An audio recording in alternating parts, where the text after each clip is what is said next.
जो भी अभी आप लोगों ने देखा, पहलगाम में धोखे से वार किया, 28 बेकसूरों को मारा, लेकिन जवाब दिया है सरकार ने, सिंदूर का बदला सिंदूर से लिया जाएगा। सिंदूर ऑपरेशन से दहल उठा है पाकिस्तान, लेकिन ये नंगा है साला, मानता नहीं है।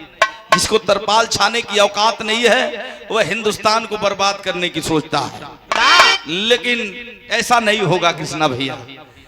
यार का बात यार छोड़े बाबूजी,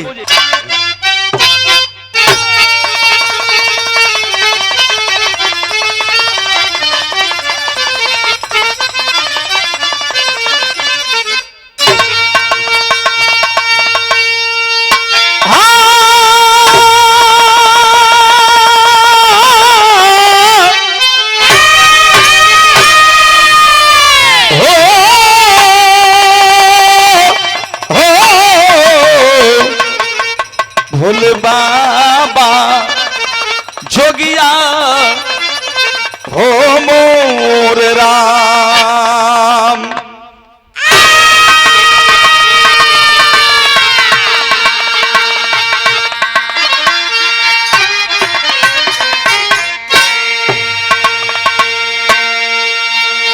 आप लोगों को फरमाइश होइए कि हमारे प्रधान जी, हमारे संजय भैया, हमारे कृष्णा भैया, तो एक ऐसा वीरस के बिरहा आप लोगों को सुनाओ चलो थिला कि एकदम सच्ची घटना। देश जब आजाद हुआ, आजादी के बाद की बात आपके बीच में रखने जा रहा हूं। ऐसे वीर की गाथा कि वो हिंदुस्तान को तोहफा दिया था। वो तोहफा कौन था? आवाज 4 लाइन वीरन के प्रति कवि जी भाव लिखे हैं। क्या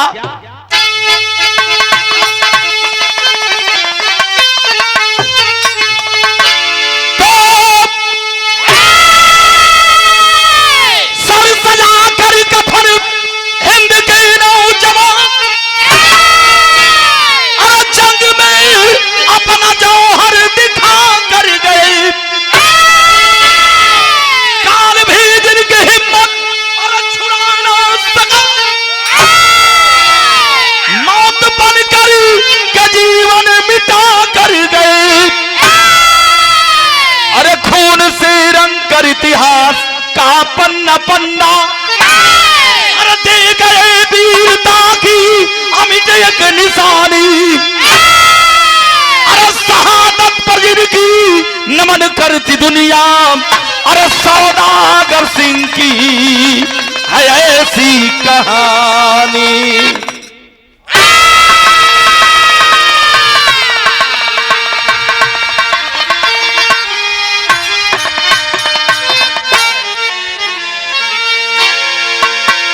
बहादुर कभी झुकता नहीं है, वो अपनी मंजिल तैयार करता है।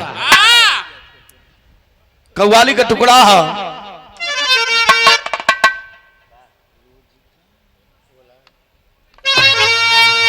रोज पुरनकी बजावल है, रोज पुरनकी बजावल, आज तक नहीं की बजावल। हाँ, लड़की पे नहीं की। अच्छा, कहीं का थोड़ा लड़की पे आ जावा, तनी नहीं की गजल बजा दा मास्टर। कैसे?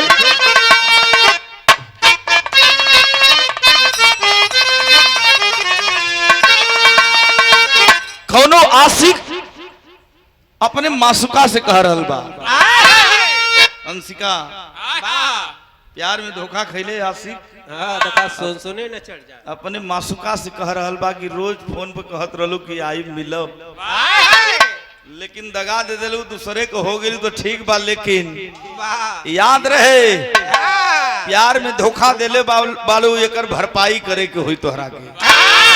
वासिक कहे का कहे,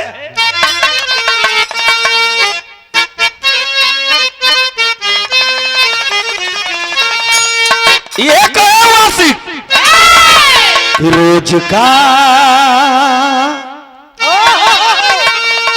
रोज का ए बहाना, रोज का ए बहाना गजब हो गया।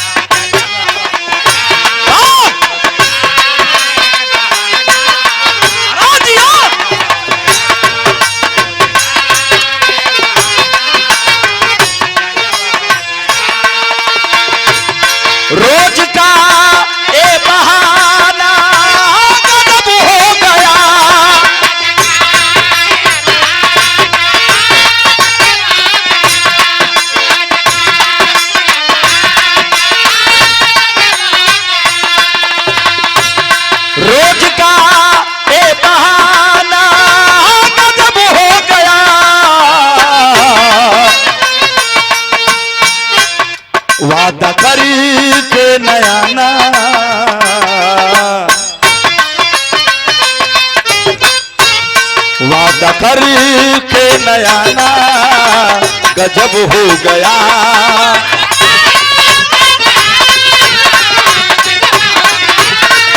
वाह बहादुर वाह।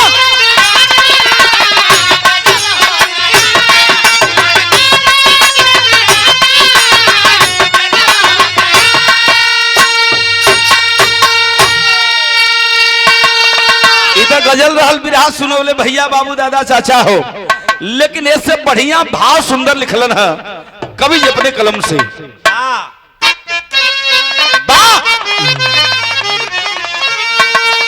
बड़ी सुंदर लाइन है, जरा गौर करिएगा प्रधान जी कि कर्ज मां, कर्ज कौन सा कर्ज कि कर्ज मां का चुकाना, तो कर्ज मां का चुकाना बड़ी बात है।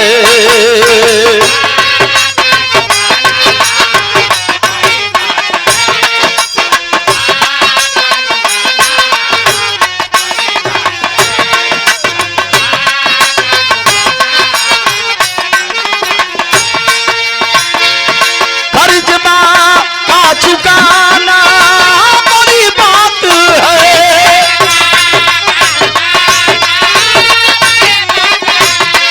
जियो जियो।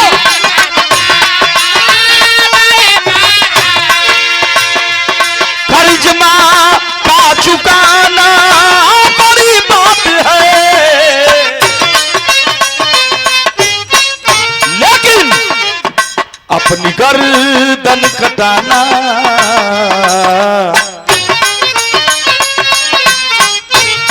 अपनी गर्दन कटाना बड़ी बात है।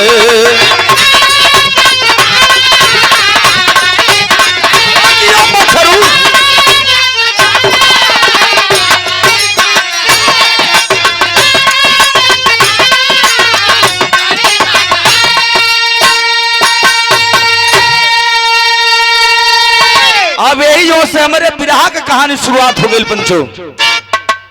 विरहा एकदम शीशा नियर झलकी। हमार कोशिश रही कि आप सुन नहीं रहे हैं, पर्दे पर आप फिल्म देख रहे हैं। मेरी ये कोशिश होगी। जौहरी का लाइन है बाबू, कैसे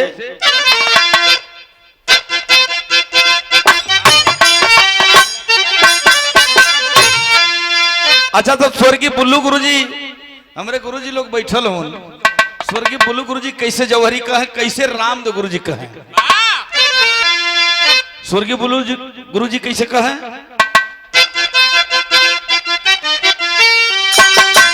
अरे निज वतन पर मरने वाली मर कर भी कभी न मरती, इतिहास गवाही देता जो नाम रोशन है करते। कहानी कहाँ के बाद जरा गौर करी। हम बिरहा सुनले भैया बाबू। हमारे गाजीपुर के बगल में एक जिला है, उस जिला का नाम है आजमगढ़। वही की एक कहानी है, सच्ची कहानी। कैसे कि आजमगढ़ जिला की धरती में जन्मा था सैलानी, पूना पर बड़े गांव में कायम है आज निशानी। अब स्वर्गीय रामदेव गुरुजी कैसे की जौहरी का है।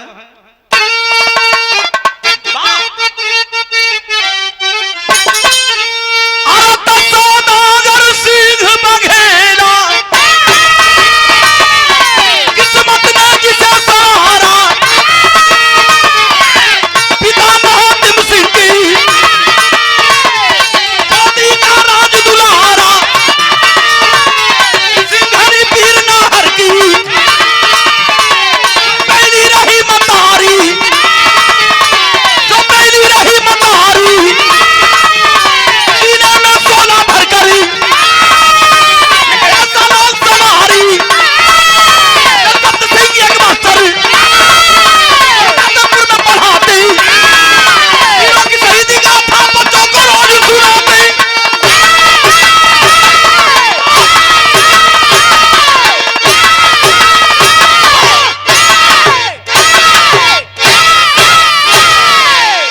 वाह, शेर हुआ।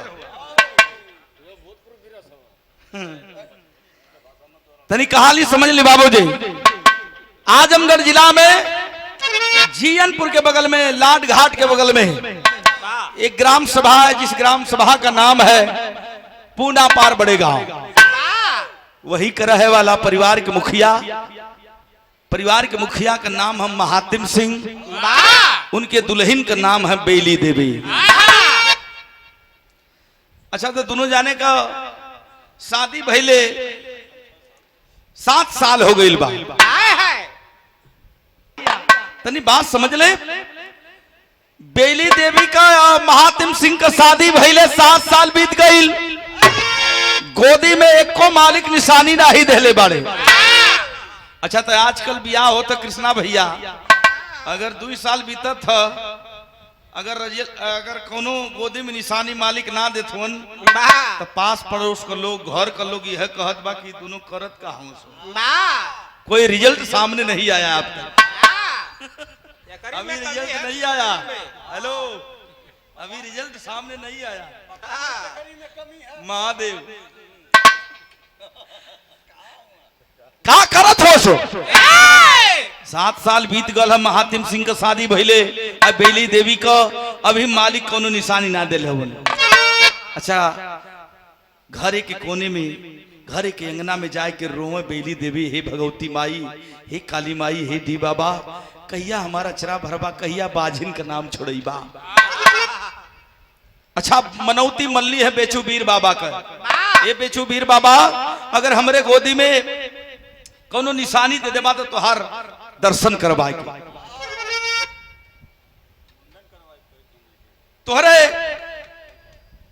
तोहरे स्थान पर आए के अपने बचवा का मुंडन करवाई। पुनः 100 रुपए का आशीर्वाद हमारे कृष्णा भैया, कृष्णा मौर्य भैया की ओर से बहुत बहुत प्रणाम करता हूँ, नमन करता हूँ। शानदार व्यक्तित्व है आप।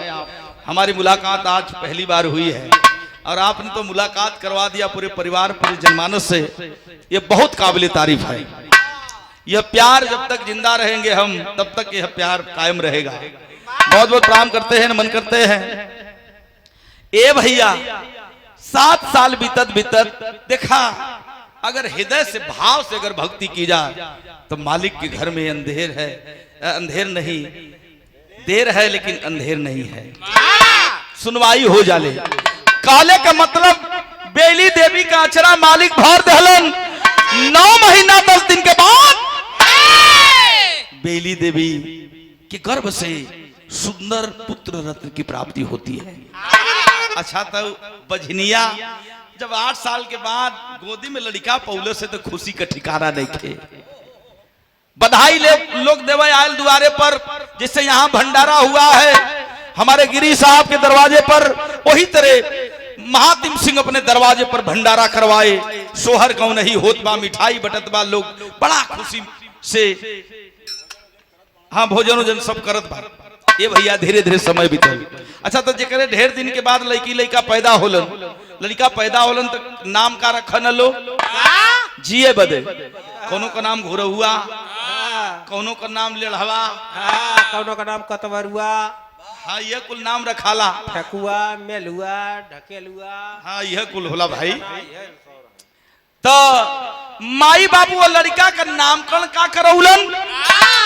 सौदागर सिंह। वो लड़का का नाम महातिम सिंह, अपने बचवा का नाम रखत हुन सौदागर सिंह। बड़ा तेज, बड़ा होनहार, बड़ा संस्कारी लड़का हो। माई बाबू पालत पोसत हुआ लड़का के। 7 साल का जब वह लड़का हुआ सौदागर सिंह, माई बाबू मन में रउलन है कि हमार बचवा पढ़े जाई, पढ़ लिख के बढ़िया इंसान बनी, नौकरी चाकरी लग जाई हमरे बचवा के, तो कहीं नौकरी चाकरी करी तो हम दोनों प्राणी के बुढ़ाई पार कर दी। ये माई बाबू का सपना है, सोचो। ए बाबूजी, अपना बचवा बदे कॉपी किताब, ओ जमाना का, पुराने जमाने में झोरा पटरी चलत रहल। प्रधान जी, झोला पटरी चलत रहल। माई बाबू झोला पटरी ले आए के लड़का के खरीद के दे दिलन, नरगत का कलम बनाए के और शीशी में सियाही। लड़का पढ़े जाए लगल। सौदागर दूधी, ए भैया, लड़का पढ़े जाए लगल।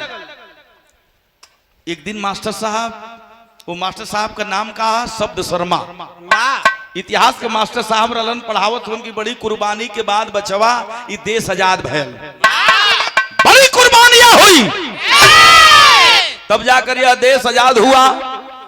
जलियाना वाले बाग में जनरल डायर गोली चलवाया था। ये बचवा वो जलिया वाले बाग में धोखे से पापी जनरल डायर गवर्नर गोली चलवा दिया और खूनों की धारा बह चली थी वो जलिया वाले बाग में। जानते हो एक बच्चा बचा था जिसका नाम था उधम सिंह। उधम सिंह खून का तिलक लगाया था, जब तक जनरल डायर को नहीं मार लूंगा तब तक चैन की नींद नहीं सोऊंगा। 18 साल का जब वह लड़का हुआ, जानते हो बच्चों, नहीं पाया, हवाई जहाज नहीं पाया, तो जल मार्ग से होकर के इंडिया से लंदन में जाकर के जनरल डायर को गोली मारा था। अच्छा, तो लड़का सौदागर सिंह के दिमाग में मास्टर साहब का बात पिंच कर गई, कृष्णा भैया, कि हम देश का फौजी बनब, अब फौजी बन के अपने भारत माई की रक्षा करब। 7 साल के लड़का का तमन्ना है। 4 बजे छुट्टी भइल, झोरा पटरी लेके भागल आल है घरे, तो बाबूजी महात्म सिंह को भैंस रखले हुए, भैंसिया के दाना पानी करावत रहलन, चलावत रहलन भूसा उसा। आय के खड़ा भल लड़का तो अपने पापा से, अपने बाबूजी से एक बात कहत हो। यहाँ को गीत लगल है, कैसे बाबू?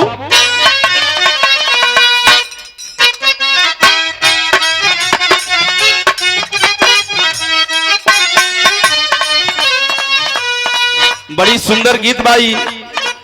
कौनो दुल्ही अपने ससुरा से लौट के नैहरा में आई हंसिका, कुल सखी सलेहर पूछे तनी का ये सखी तुहार दुल्हा कैसन हो? नून गुदरी बढ़िया से खटल हूँ। तो सखिया बतौलस कि ये सखी हमार दुल्हा हमके इतना मानेलन, जब ने अपने हाथे से खियावे लेना तब ले उनकर करेजा ना जुड़ाला, हमके बहुत माने ले। कहत रहल सखिया, का कहत रहल? नैहर जाए के हम कैली तैयारिया,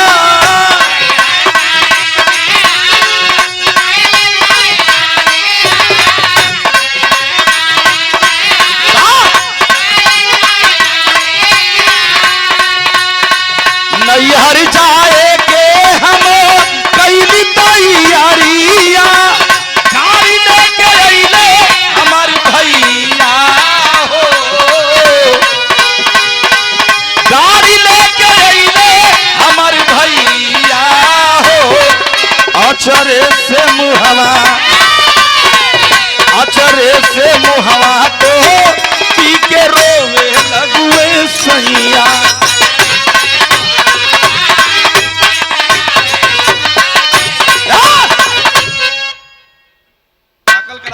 पावर ब्रेको लेवल करा।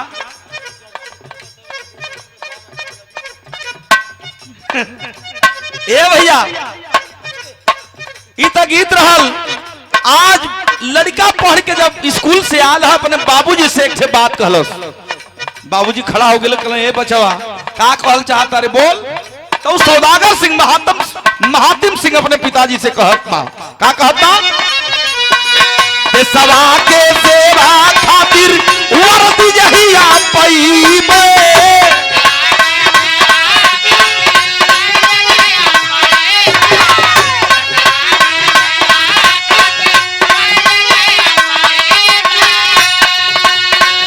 सवा के सेवा खातिर वर्दी जहिया पईबे, जय हिंद बोलब चल के बोलिया हो,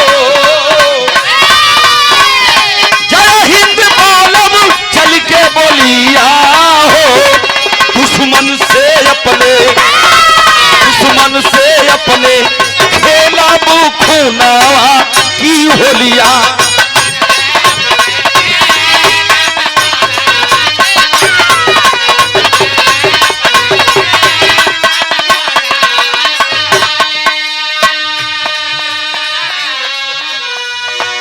और यह पुनः 200 रुपए का आशीर्वाद पूर्व प्रधान महोदय श्री विनय सिंह भैया की ओर से बहुत बहुत प्रणाम करता हूँ, नमन करता हूँ। सकल पंच के प्रणाम बा। एक बात और कहलस के पापा हम फौजी बनब देश का, अब फौजी बन के अपने भारत माई के रक्षा करब। अरे बाप रे बाप, अपने बचवा के गोदी में उठा लेलन। महातिम सिंह कहलन के बारे बचवा हमसे बढ़ियार तोहार सोच बा। हे लाल सुना, तो फिर एक बात अपने पापा से लड़का कहत बा का,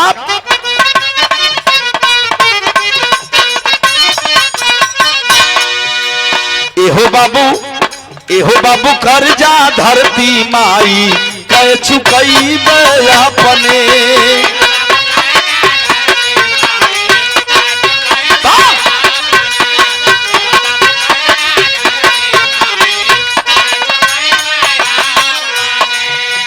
एहो बाबू कदम नाही पीछे अब हटई अपने।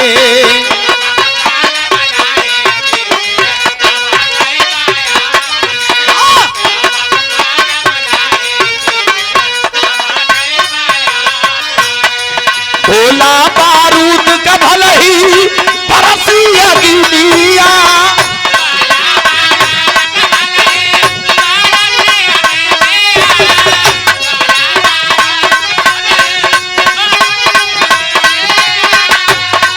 भोला बारूद का भले ही बरसी अग्निया, सनना सनन सन की बोलिया हो,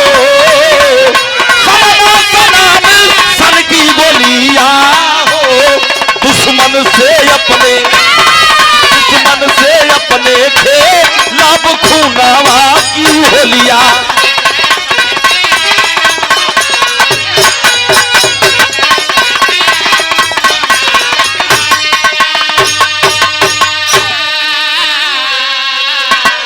अरे बाप रे बाप, इतनी बात सुन के सौदागर सिंह का उनकर पापा कलन बचवा अभी तू नादान हुआ, जब बड़ हो जाइया, जब कक्षा 10 पास कर लिया तब मिलिट्री में आर्मी में जइहा दौड़ लगा के।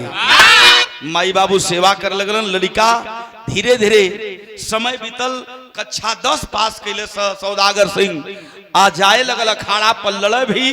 4 बजे भोर में उठ के 5 किलोमीटर दौड़ लगावे, मेहनत करे। बाबूजी कहलन महातिम सिंह की एगो भैंस रखले बचवा, अब तोरी बदे एगो और लिया के बांध देती। 2 लीटर साझे 2 लीटर सवेरे दूध पिया बचवा, जबले हम जिंदा है तोहरे खुशी के खातिर अपन पूरा खुशी ने उछावर कर दे। लेकिन तू बढ़िया से पढ़ा, देखा शिष्टाचारी लड़का है, 1 नंबर पढ़ने में है, और हट्टा कट्टा अच्छा फिट्टा जवान, अखाड़ा पर जाके रियाजो करे, पहलवनियों करे। 4 बजे भोर में उठ के रियाज करके आवे और दूध पी के एकदम कंप्लीट हो जाए। रियाज करे लगा लड़का।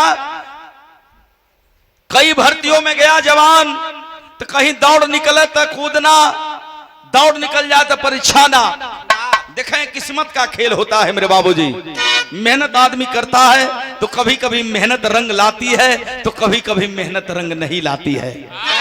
लड़का निराश हो गल कि हमार पापा गरीबी में हमके पाल पोस के इतना बढ़िया कैलन, कहिया ले हमार पापा हमके पढ़ैया लिखई है, गरीबी है, कहीं शहर बनारस जाके कमाई, अपने बाबूजी के अपने पापा के गरीबी में हम हाथ बटाई। 4-5 भर्ती में गल, ना भर्ती भयल, आय के घरे न पढ़त न लिखत न रियाज करत न अखाड़ा पर जाके पहलवानी करत ह। रियाज उज कुल छोड़ के अब 8 बजे ले सुतत ह। 3-4 दिन तमाशा देखलन महातिम सिंह, सोचे लगलन मन में यह सोचत हूँ, विचार करत हूँ कि हमारे सेवा में हमारे प्यार में कोनो कमी हो गई का, हमार बचवा हमसे लगत रूठ गई बा। एक दिन अपने पास बुलौलन, कहलन ये बचवा हमरे संस्कार में हमारे सेवा में कोनो कमी हो गई कि हमसे रूठल बड़ा, काहे ना पढ़त लिखत हुआ, काहे ना तैयारी करत हुआ। रोवा लगल लड़का जोड़ के, पापा तोहार गरीबी हमके देख ना जाती हो, अब हम ना भर्ती हो पाई, हम ना जाए मिलिट्री में, अब चलो बनारस अब बंबई कहीं कमाई। डांट दिया पिताजी, ए लड़का अभी तोहार कितना उम्र है रे बबुआ, तू मत सोचा हम गरीबी में नैया पार लगा दे, मालिक का दुआ है, बड़ी मेहनत करब। लेकिन सुना तुहार उम्र ना गई है बचवा, फिर रियाज करा खा दो, तू मिलिट्री में फिर भर्ती हो जा। अपने पापा का बात मान के सौदागर सिंह लगल तैयारी करे। 6 महीना बीतल है बाबूजी, 6 महीना बीतल है, तब तक एक दिन सौदागर सिंह का मम्मा जेकर नाम है चतुरी सिंह, दूगो आदमी लेके आ गए, कहल कि ये पहुना प्रणाम। हाँ खुश रहा तो कहल खुश रहा ही तो बढ़िया हुआ न, कहल कुल ठीक है पहुना। हई दू जने आयल हो के है भैया, कहल कि दू जने आयल हो रिश्ता का बात करे आपसे। के कर रिश्ता का बात? चतुरी कहल कि हमारे बहनवा का शादी, हम अपने बहनवा का शादी नहीं के लड़की से करावल चाहती, बड़ी सुंदर है, बड़ी सुशील है, बड़ी संस्कारी लड़की है, पढ़ने में बड़ी तेज है, यही से बहनवा के शादी कर प्रस्ताव लेके लिए है तोहरा के यहाँ।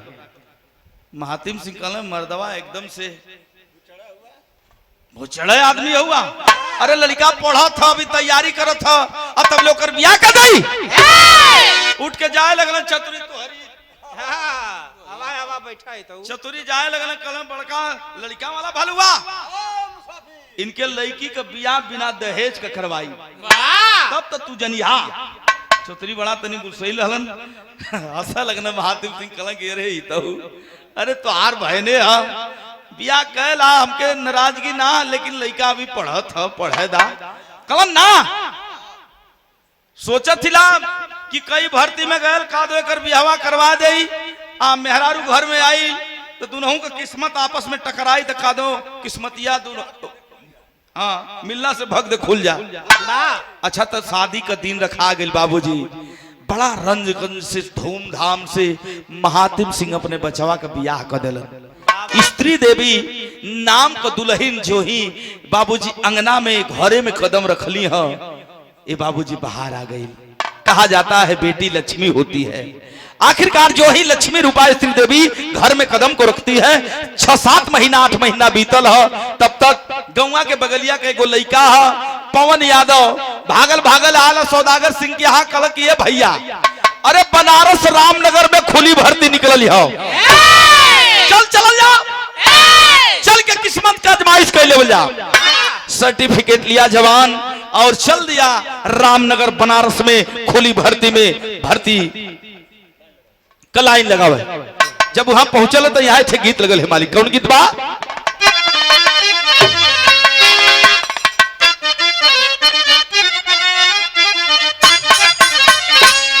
हमारे गुरुजी बैठल हो ना, लोग के जवानी का गीत है, आज तक पुरान ना भइल। स्वर्गीय बुल्लू गुरुजी और स्वर्गीय रामदेव गुरुजी जब गाँव में, स्वर्गीय बेचन गुरुजी गाँव में तो बड़ा मचल के गाँव में लोग। रामदेव गुरुजी कैसे गाँव है? अरे गोरिया ओ गुरिया मुश्किल भजीना तेरी गली में, अरे तेरी गली तेरी गली तेरी गली में, तेरी गली में, अरे मजा बड़ा हो मैनू तेरी गली में। करियाई पे हाथ दे के बोलू गुरुजी उठा काये काशी, उनका नंबर जब आओ प्रधान जी, कहा काये काशी चाप दो का बात, काशी गुरु के दतवा टूटल है, कहा ताप ताप, तब बोलू गुरुजी चुआई के कहा का कहे कि निकलो उनको बोलो सपीनो तेरी गली में।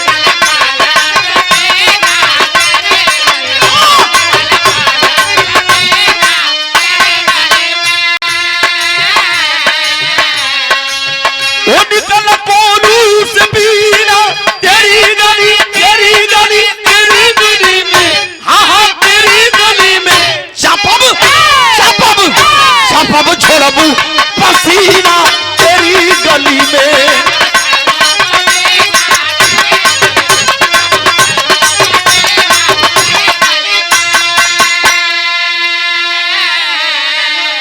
अच्छा तो लड़का दोनों पहुंच गए, सौदागर सिंह पवन यादव पहुंच गए दोनों सही समय से सही वक्त पर रामनगर में खुली भर्ती में, डायरेक्ट भर्ती में।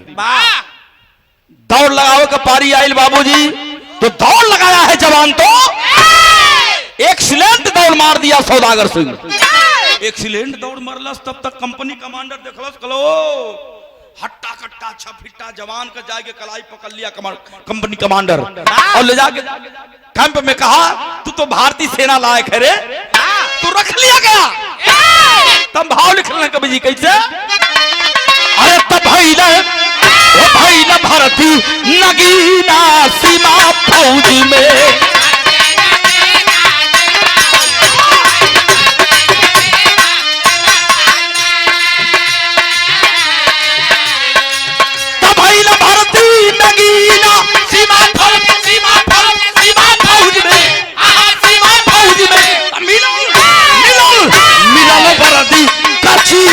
सीमा फौज में।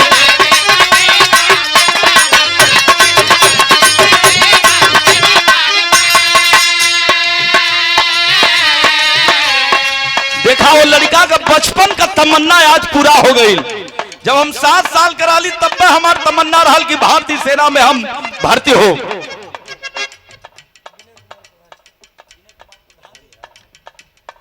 आदरणीय श्री विनय कुमार प्रधान जी की ओर से ये प्यार भरा 100 रुपए का आशीर्वाद श्री चरणों में बहुत बहुत प्रणाम करते हैं। प्रधान जी के सकल पंच के प्रणाम बा। लड़का भर्ती हो गल, 6 महीना का ट्रेनिंग पार करके ओकर पहली ड्यूटी लगल। संजय भैया प्रधान जी, वो लड़का का सौदागर सिंह का पहली ड्यूटी कहां लगल, चाइना बॉर्डर। समय कवर रहल 1962 में उसकी ड्यूटी लगती है पहली चाइना बॉर्डर पर। चाइना बॉर्डर पर जब ड्यूटी लगल है जवान का तो 8 घंटा ड्यूटी करे और जब छुट्टी मिले जाके अपने कमरा में पढ़े और 4 घंटा सोए। पढ़ा तो पढ़ाई कौन कैलस जवान,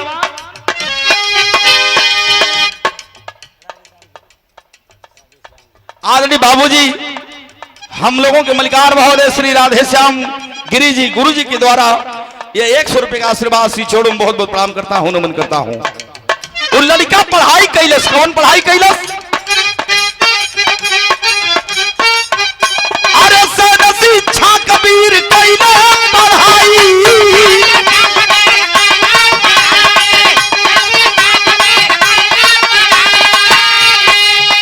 अरे चित्तौड़ से गईला चलान डिगरी पाई,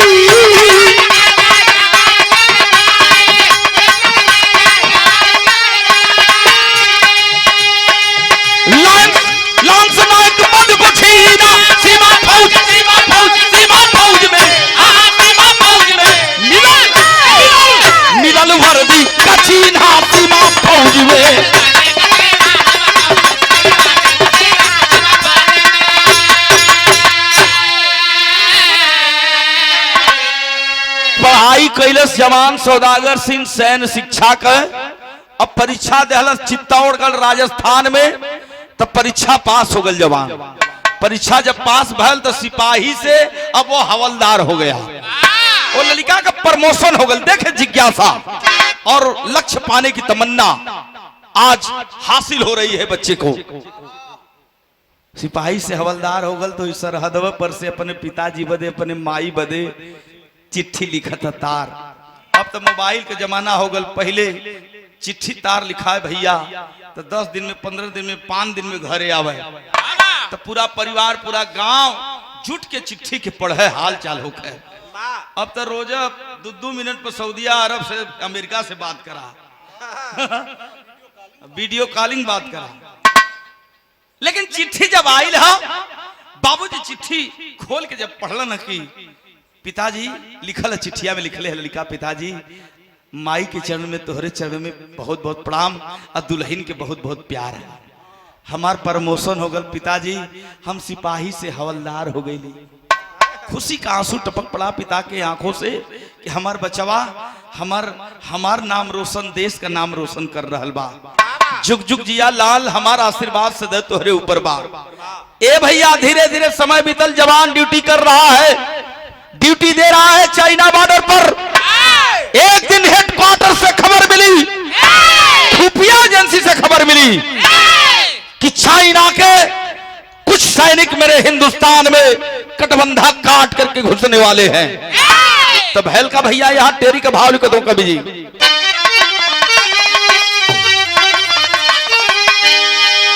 उछल पड़ा वह जवान और कहता है, क्या कहता है?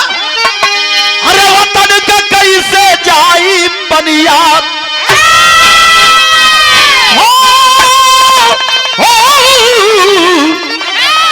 अरे मोरे राम वतन का कैसे जाई पनिया, दुश्मन के छाती पर झंडा मोर लहराई, वतन का कैसे जाई पनिया।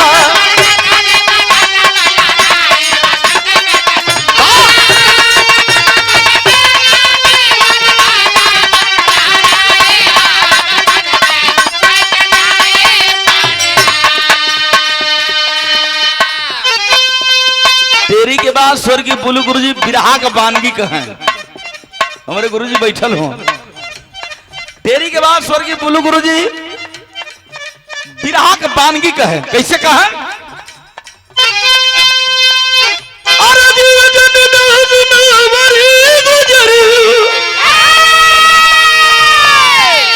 अब गोरी तोरे बारी मरिया,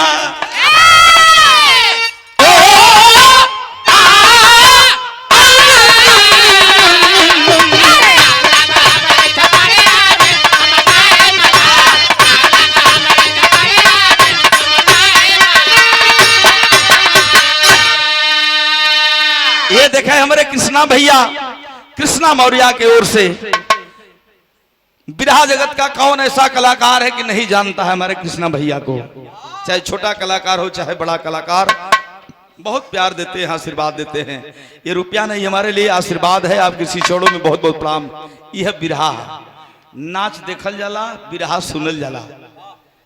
बिरहा समाज का वह दर्पण है जो सुंदर समाज की स्थापना के लिए बिरहा गाई जाती है। ये भैया वो लड़का फौजी सौदागर सिंह धिक्कारने लगा और कहा, अरे किसकी मजाल है जो छेड़ दे दिलेर को, किसकी मजाल है जो छेड़ दे दिलेर को, गर्दिश में कुत्ते भी काट लेते हैं शेर को। कलश साला चाइना वाले, मैं बताता हूं कि बुलंदगी क्या होती है, हौसला क्या होता है। तेरे पास हथियार है तो मेरे पास हौसला है। चलल है जवान, दोनों ओर से गोला बारूद गोली चले लगल। जब चले लगल भैया तो यहाँ बीरस का लाइन लिखल कभी कैसे?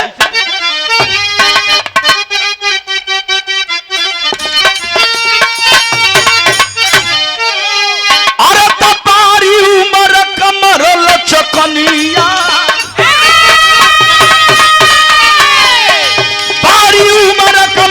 चकनिया भरिया खींचनी हुर के पनिया, भरी का झूले झूलनिया ना,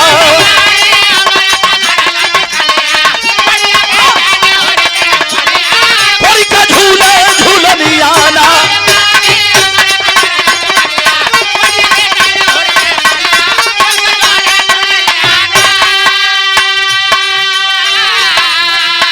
अरे बाप रे बाप, दोनों ओर से गोला बारूद चले लगल। जब चले लगल तो 10 जवानों की टोली बनाया था वह सौदागर सिंह। 2 जवान, 2 फौजी जवान,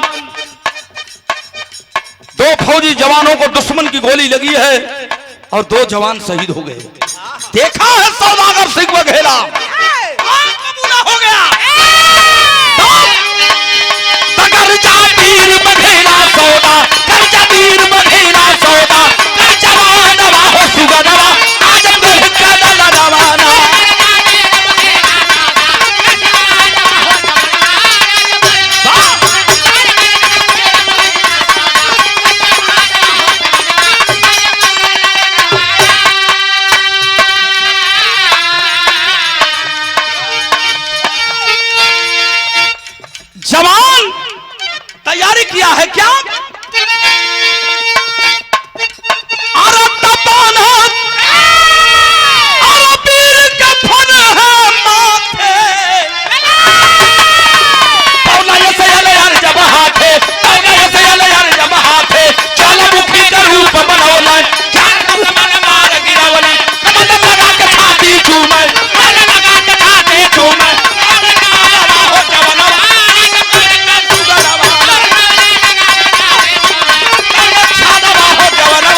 500 दे ले ना हुआ हो ना मिथुन भैया, मिथुन चक्रवर्ती, वाह भैया की ओर से भाव पर देखा उमंग आगल भैया की, जोश आगल। ये भाव पर 50 रुपया बहुत बहुत प्रणाम, सकल पंच के प्रणाम बा। ए भैया दोनों ओर से लड़ाई शुरू हो गई, दुश्मन का गोली दो जवानन के छाती के पार कर गई, शहीद हो गई दूगो जवान। देख करके अपने भाइयों को आग बबूला हो गया सौदागर।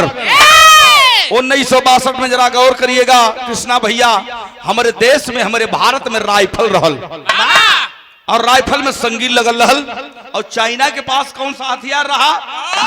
SLR हथियार रहा उसके पास, मतलब फुल फार्म होकर सेफ्ट लोडिंग राइफल। चाइना के पास हमारे पास राइफल रहा। ए भैया जहां कटबंधवा वो चाइना वाला कटले रहलन, कटबंधा का तार हटा के अपर राइफल लेकर के जवान चाइना के सरहद पर घुस गया। अरे बाप रे बाप, लगल हम मारे, पहलवानी करता रहल, धोबिया पाट पटक के जेके सीना पे चढ़ा, अब वही संगीन जो राइफलवा में संगीन लगल है भोंक दे और SLR हथियारवा सारन के छोड़ ले। एक एक करके प्रमाण मिला मेरे बाबूजी सौदागर सिंह 11 चीनियों को अकेले मारा और मार करके 11 SLR हथियार भी छीन लिया। अच्छा 10-15 को चीनिया कुल भाग के खड़ा होकर बोलो, अरे व्हाट, हिंदुस्तानी हम पर भारी पड़ गया। भाग के खड़ा बोलो सारे कुल, 11 को SLR हथियार जवान बोझा बना के कान्ही पर लाद के दौड़ करके अपने सीमा सरहद में आकर के खड़ा हो गया। कंपनी कमांडर जब देखा है दौड़ करके आया और सौदागर बघेला को गले लगाया, कहा कि मैं तो समझा कि हमार दूगो भैया शहीद हो गईलन, वही में तू भी लगता है मेरे भैया, मैं समझा कि तू भी मारा गया। कलश की ये सरकार हमके गोलियां मरलस पापी, लेकिन गोली कान के बगल से निकल गई और इतना जब संभाल ली तो सीमा सरहद में हम घुस गई। सीमा सरहद में घुस के यही राइफलवा से मार के सारन के 11 चीनियन के मरली। ये साहब इतने ना चीनियन के मरली तो SLR हथियारवा 11 को उन्हन के छीन के लिया लीला। आय हाय बाबूजी, ये बात जंगल के आग की तरफ पूरे देश में फैल गई, पूरे देश में फैल गई। उस समय वो देश के प्रधानमंत्री के रहल पंडित जवाहरलाल नेहरू, इस देश के प्रधानमंत्री रहे। उनको पता चला कि एक भारत का फौजी जवान उत्तर प्रदेश आजमगढ़ का रहने वाला है, वो भारत को तोहफा दिया है चीन से छीन करके, मैं उस जवान को देखना चाहता हूं। आए हाय प्रधानमंत्री महोदय, खूब सरहद पर सीमा सरहद पर जवानों का जुमावड़ा हुआ और प्रधानमंत्री महोदय आते हैं और कहे मैं उस जवान को देखना चाहता हूं और अपने गले से लगाना चाहता हूं। हथियारवा भी देखलन, कलम वाह जवान वाह, बड़ी अलग तकनीक का यह हथियार चाइना ने बनाया है। तो कैलन का भैया यहाँ एक गीत लगल है, कौन गीत बा?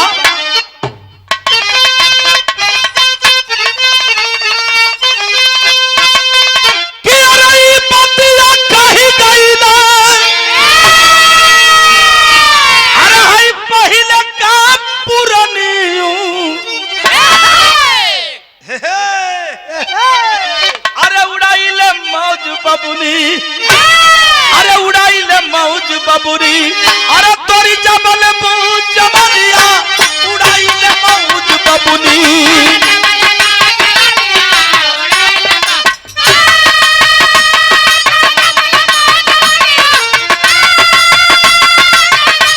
बारे हीरा बा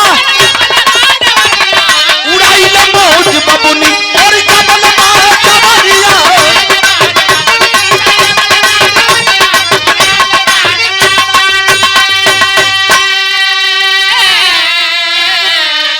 प्रधानमंत्री कहे वो कौन जवान है जो चाइना के सीना पर चढ़कर के तिरंगा झंडा लहराया है, उस जवान को मंच पर बुलाया जाए। दौड़ करके जवान आया, मंच पर जो ही खड़ा हुआ तब सैल्यूट करता है, जय हिंद सर। तब नेहरू जी किए क्या? नेहरू जी हंस के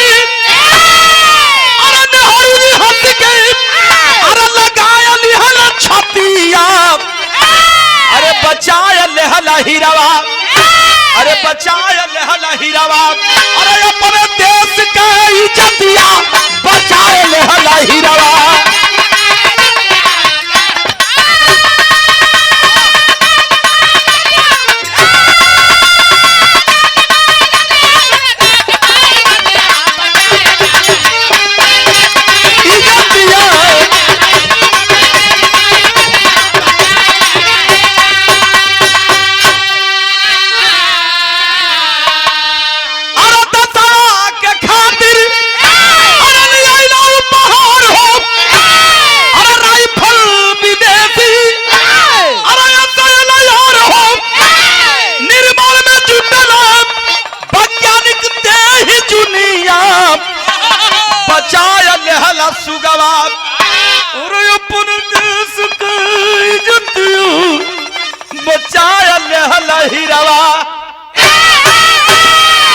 सम्मान को पाकर बड़ा गौरवान्वित हुआ वह देश का फौजी जवान, बड़ा खुशी में झूम उठा।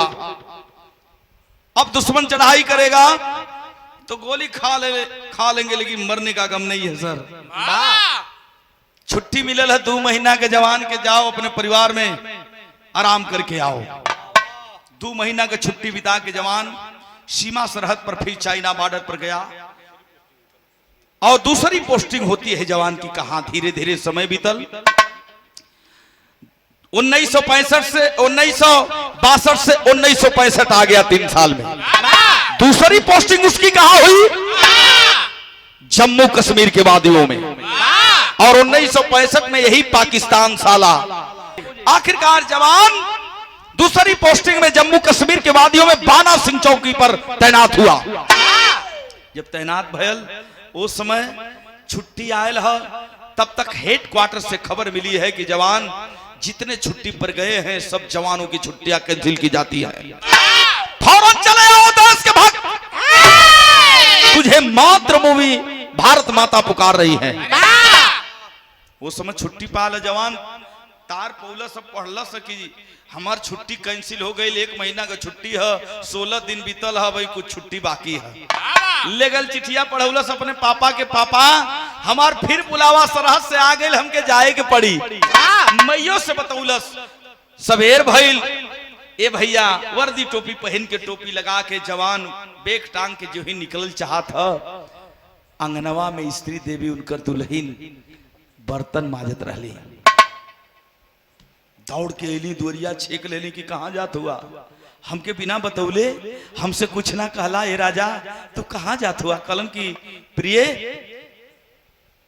मैं जा रहा हूं सीमा सरहद पर, मेरा बुलावा आया है, फौरन हमें जाना है। लड़ाई लग गई बा पाकिस्तान से, उसका मुंह तोड़ जवाब देना है उसको, हमके जायदा।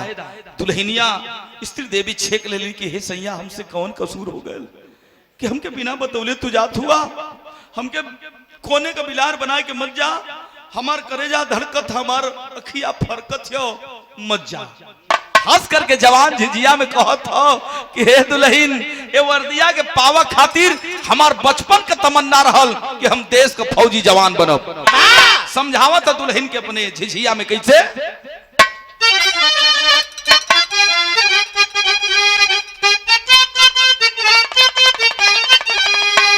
यह कहल जवान अपने दुल्हन से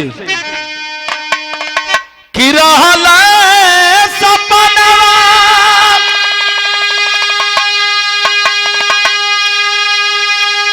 हम बनब फौजी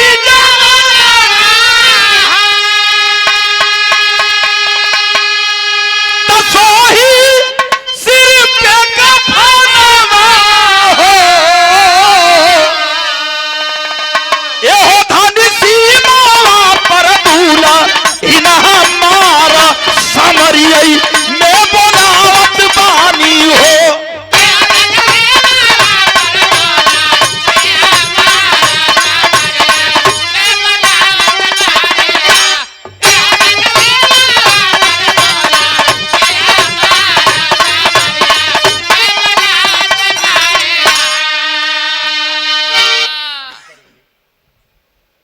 श्री हरिंदर गिरी महेशपुर की धरती से ये प्यार भरा कई बार आशीर्वाद दिलन साहब के चरणों में बहुत बहुत प्रणाम करता हूँ, नमन करता हूँ। दुल्हन स्त्री देवी जर्जर जर्जर रो लगली कि हे सैया हमसे बिना बतौले जात हुआ हम कौन कसूर करत थी, हमार कलेजा धड़कत हो, कौन नदानी कैली हमसे बता दा। कहली है का अरे मंगिया सजावाला अरे दिलवा करारी बनवाला तकाहे सवा दिल लिया हो ए हो पिया तोरा निशान ही या के डोरा से जरियई आ लगावत बारा हो।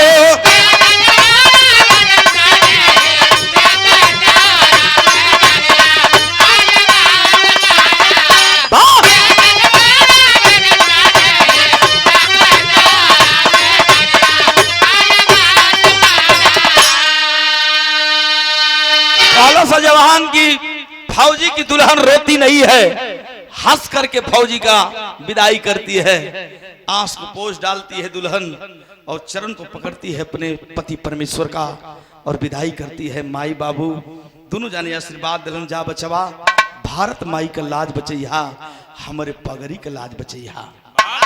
निकल पड़ा जवान, जम्मू कश्मीर के वादियों में पहुंचा है। तब पहापट में भाव लिखते हैं कवि जी कैसे, अरे चढ़ा के वर्दी वतन का पहरेदार सीमा पर चली भइले, अरे करत गर्जना दुश्मन के ललकार सीमा पर चली भइले।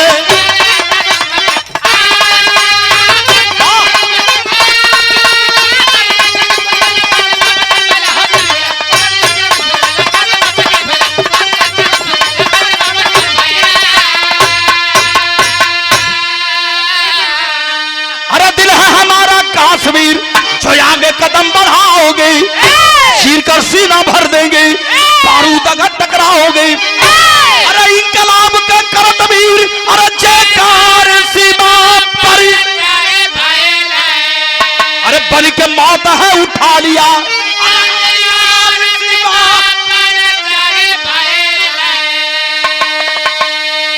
बन के मौत है उठा लिया, हथियार सीमा पर चल भइलन। पाकिस्तानियन सारन के कलश के साले अभी बताता हूं, लड़ाई लग गई बाबूजी। रात के बेला में 50 आतंकवादियों 50 पाकिस्तानियों को मार करके ढेर कर दिया। तिरंगा झंडा लेकर के लहरा रहा था मेरे देश का जवान। तब तक होता है क्या बाबूजी, आल्हा लिखता हूं कवि जी। और आदरणीय बाबूजी इस कार्यक्रम के मलिकार और इस भवन निर्माण के मलिकार श्री राधेश्याम गिरी जी गुरु जी के द्वारा यह बहुत रुपए का आशीर्वाद आपके चरणों में बहुत बहुत प्रणाम करते हैं, नमन करते हैं। सकल पंच के प्रणाम। आल्हा कौन है? अशोक भैया। हेलो, सो गए? हेलो हेलो, जागते रहो। ए भैया तरी से के हमरे मोबाइल में बना ला आल्हा के। आखिरकार ये आल्हा जो हम बोले जाथिला हमरे गाजीपुर के खानपुर बिलहरी के हनीफ दादा, ये आल्हा के बड़ा मचल के गाँव है। कैसे गाँव है?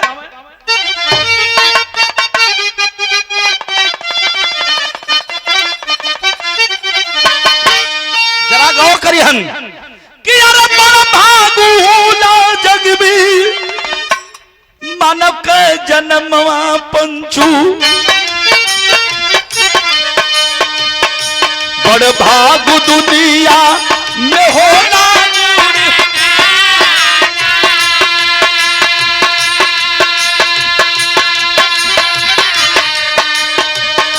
बड़ भाग दुनिया में होना दूरिका,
1965 2 सितंबर 12:45 पर मेरे बाबूजी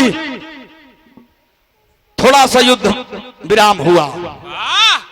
50 पाकिस्तानियों को मार करके फिर दूसरी बार लड़ाई में तिरंगा झंडा वंदे मातरम के गीत गा रहा था यही आजमगढ़ वाला फौजी जवान सौदागर सिंह बघेला अपने फौजी भाइयों के साथ में। तब तक एक दुश्मन पाकिस्तानी झाड़ में साला छिपा था। दुश्मन हमेशा धोखे से वार करता है और हमारा फौजी हमारा भारतवर्ष का लाल सीना खोल करके लड़ता है। धोखे से पापी गन की पॉइंट को किया है सौदागर सिंह की ओर और टाइगर दबा दिया मेरे बाबूजी। सनसनाती हुई गोली आती है और सौदागर सिंह फौजी के कलेजे को पार कर जाती है। धड़ाम से सरहद पर बहादुर गिरा। कुल जवान अइलन गोदी में उठा लेलन। खून का धारा बहत बा। कलन भैया ए फौजी भैया सौदागर भैया तो के गोली लगल बा। जवान के आंख से आंसू निकल पड़ा। कहा भैया मैं तो वतन को छोड़ करके बहुत दूर जा रहा हूँ। वतन तेरे हवाले है लेकिन हे भैया अब हमारे पास बहुत समय ना हो। हर जवान के पास बाबूजी कलम डायरी हुआ करती है। एक जवान को बोला रोते हुए भैया कलम डायरी का निकाला। हम अपने माई बाबू का इकलौता पुत्र और अपना माई बाबू के बुढ़ाई का लाठी बानी। हमारा माई बाबू बदे खबर लिखता। पहल की लाइन में जवन जवान कलम डायरी पर लिखत रहल कलम से वो भी रो रहा था कि फौजी रे हे फौजी भैया जैसी तेरी जिंदगी वैसी हमारी भी जिंदगी है। क्या लिखूं तेरी माँ के लिए क्या लिखूं तेरे पिता के लिए बोल। कल समरे माई बदे लिखता भैया माई रे हम तो भारत माई का कर्जा चुका देली। अफसोस ए माई तोरे दुधवा का कर्जा हमने चुका पाए हमके क्षमा करिया। दूसर की लाइन में अपने पापा बदे लिखावत है जवान ए पापा छोट रली अंगुरी धराए के चलौला हो कानी पर बैठाए के लोरी सुनौला। हमके पढ़ा लिखा के पहलवान हट्टा कट्टा जवान बनौला। सीमा सरहद पर भेज के हमके फौजी बनौला। तो हर पगड़ी हम ऊंचा कर दिली पापा लेकिन हे पापा तोरे बुढ़ाई का लठिया मालिक छोड़ लेलन हमके क्षमा करिया। तीसरी लाइन में जवान से लिखवावत है हे दुल्हन तो हर जवानी है हमारे माई बाबू का बुढ़ाई पार लगा दिया। अगर हमार बात अच्छा न लगी तो कहीं और घर पर बसा लिया। यही लिखवा करके जवान देश का प्रहरी देश का फौजी जवान उसी सरहद पर अपने अंतिम सांस को छोड़ दिया मेरे बाबूजी। सारे जवान रो रहल बाड़े बाबूजी। आखिरकार आनंद फानन में 1965 के बेला में कृष्णा भैया देश में कानून रहल जो शहीद होता था देश का जवान उसकी पार्थिव शरीर उसके घर में नहीं आया करती थी केवल वर्दी टोपी आया करती थी। लेकिन एक बात कहता हूं चाहे किसी पार्टी का नेता हो जो अच्छा काम करेगा उसका नाम हम कलाकार हैं सबके हैं। धरती पुत्र मुलायम सिंह यादव जो 96 में जब देश के रक्षा मंत्री हुए तो सरहद पर गए तो देखते हैं कि गरीब का बेटा मजदूर का बेटा किसान का बेटा सीमा सरहद पर शहीद होता है तो उसकी पार्थिव शरीर उसके घर में नहीं जाती है यहां जला दी जाती है और वर्दी टोपी घर में जाता है। नहीं ऐसा नहीं होगा। संसद में कानून लड़ करके पारित करवाए नेताजी कि अब देश का जवान किसी भी धर्म किसी भी मजहब का होगा किसी भी जात का होगा वह शहीद होगा तो सह सम्मान उसकी पार्थिव शरीर उसके घर में जाएगी और भारत सरकार उस शहीद जवान के परिवार को 10 लाख रुपया सहयोग में देगी। अब तो राशि बढ़ा दी गई है। ये धरती पुत्र मुलायम सिंह यादव ने पारित करवाया। तब से जवान जब शहीद होता है तो उसकी पार्थिव शरीर घर में आती है और पैसा रुपया मिलता है। एहर का बात एहर छोड़ा बाबूजी।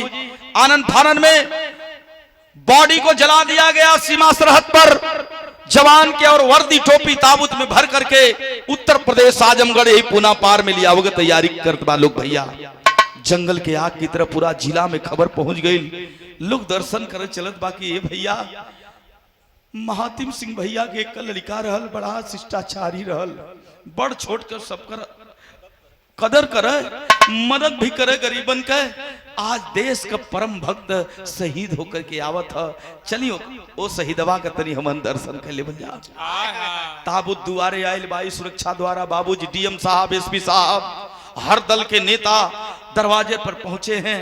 बाबूजी रोत होन, माई तो पागल हो गई रोई के, दुल्हन भी पागल हो गई रोई के, और भेड़िया में पापा महातिम सिंह चाचा रोवे और कहा कि हे भैया हमार बचवा हमार लाल बहुत नेक काम करके गए बा, लेकिन ये बदे हम रोवत ही ओ भैया कि हमारे बुढ़ाई का लाठी मालिक छोड़ ले है, तब तवा हम अपने कन्हिया पर रखब तो हम टूट जाई, जौने कान्ही पर हमार लाश होकर के चाहिए। आज बचवा का लसिया एक कन्हिया पर रखब तो हम कैसे बर्दाश्त करब। ताबूत आयल उतरायल बाबूजी, वर्दी टोपी निकालल गई, दौड़ करके माई एली हाँ, कलेजा से लगाए के बेली देवी रोवत ही आई हो लाल कौन कसूर हमन कैली कि हमसे तो दूर हो गईला। दौड़ करके स्त्री देवी अली उनकर दुल्हन सौदागर फौजी का माई के हथवा से वर्दिया छोड़ के आ कहली है काहो पगलू, मना न कैली कि हमार करजवा धड़कत हम मत जा सैया, लेकिन हमके सच्चो कोने का बिलार बना के चल गईला। काहे ऐसन कैला? उस सभा में बाबूजी ताबूत के सामने वर्दी लेके इस सीना से लगाए कि स्त्री देवी रोए के एक बात कहली। हाँ का कहली भैया?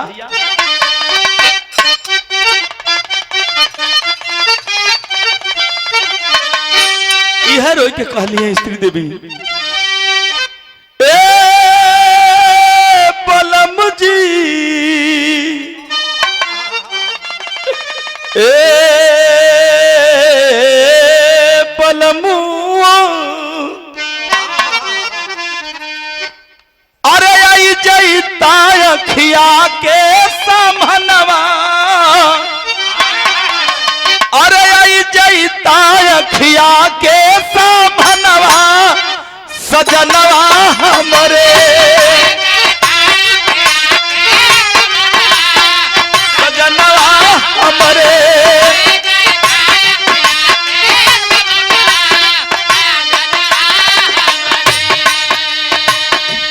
एक बार हमसे बता दा, वादा करके गलला ना, ए दुल्हन हम जल्दी लौट के आई लड़ाई पार करके, काहे ना आईला?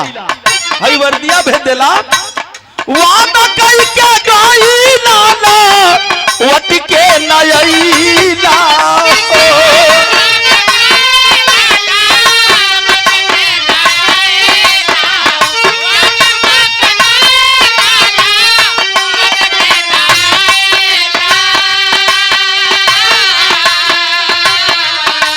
हमके इतना बता दा हो सैया,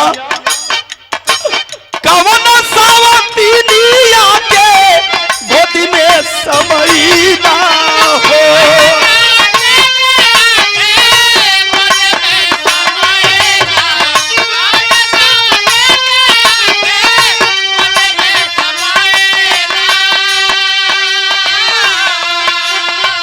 कैसे काटब विधवा के जन्मवा, सजनवा हमरे। डीएम साहब कहे कि जल्दी ये ताबूत के हटावल जाए, नहीं तो परिवार रोए के मर जाई। सौदागर सिंह के वर्दी के बाबूजी पुतला लोग बनौलस, ठीक साल के कोई पुतला के वर्दी पर कफन दे करके बाबूजी घाघरा नदी के किनारे अंतिम दाह संस्कार उस वीर फौजी को दिया गया। यह एक फौजी के जीवन का दास्तां है, यही जीवन है फौजियों का बाबूजी। हम सोते हैं तो फौजी जवान जागते हैं। सलाम है वो माई बाबू के जौन अपने बचवा के पैदा करके सीमा सरहद के फौजी बनावलन। वीर गति प्राप्त के बाद जवान को भारत सरकार परम वीर चक्र से नवाजे। आज जे भैया पूना पार आजमगढ़ में गए होई, देखले हुई पूना पार बड़े गांव में वो जवान सौदागर सिंह का बड़ी भव्य मूर्ति लगी है और मेला भी लगता है, शहीदी मेला साहब। कृष्णा भैया शहीदी मेला लगेला, हजारों हजारों की भीड़ आती है, वहां लोग जाला और आरती का थाल सजा करके उस वीर सौदागर सिंह को लोग प्यार करते हैं, श्रद्धा सुमन अर्पित करते हैं। आखिरी भाव है कैसे भैया?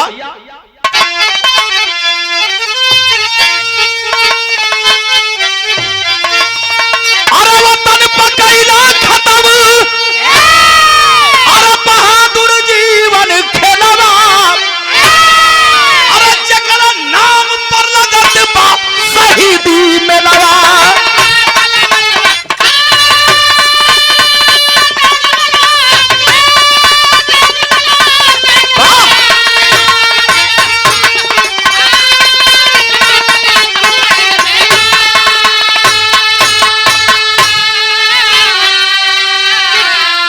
पूरा पार बड़े गांव का पावन धरतिया, अरे नर नारी वीर का उतार लिया रतिया।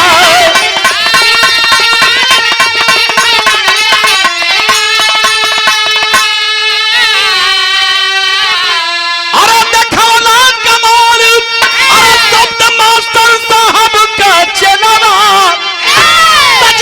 नाम पर लगत बा शहीदी मेलवा।